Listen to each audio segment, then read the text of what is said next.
Mahirap talaga maging isang ina, lalo na't kung wala kang katuwang sa bahay. Minsan parang gusto mong sumuko na lang dahil sa sobrang daming trabaho at problema. Sobrang daming responsibilidad na hindi pwedeng iasa sa iba. Minsan makakaranas ka pa ng panghuhusga. Pag nagkasakit anak ninyo, sasabihan ka na pabayang ina at kasalanan mo pa. Kapag pinalo mo, sasabihin, grabe magdisiplina. Kapag hindi mo naman pinalo, sasabihin di marunong magdisiplina.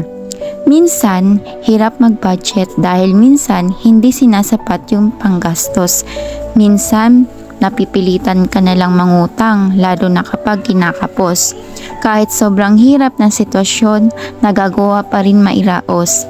Hindi makagala kasi sa bahay at anak lang nakagapos. Hindi na rin niya mabili lahat ng gusto niya. Mas inuuna niya ang pangangailangan ng mga anak niya.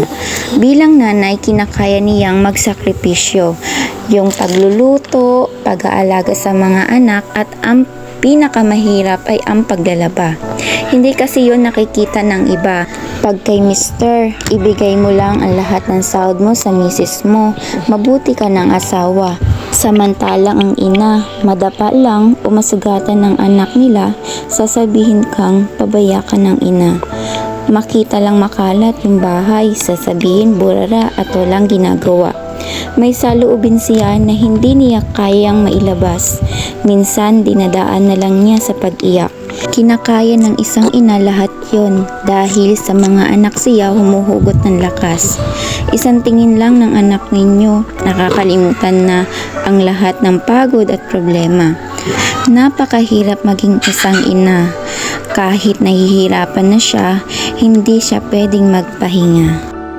Salamat po sa panonood ng aking mga videos at sana po i-follow niyo po ako at para ma-follow back ko rin po kayo. Salamat po.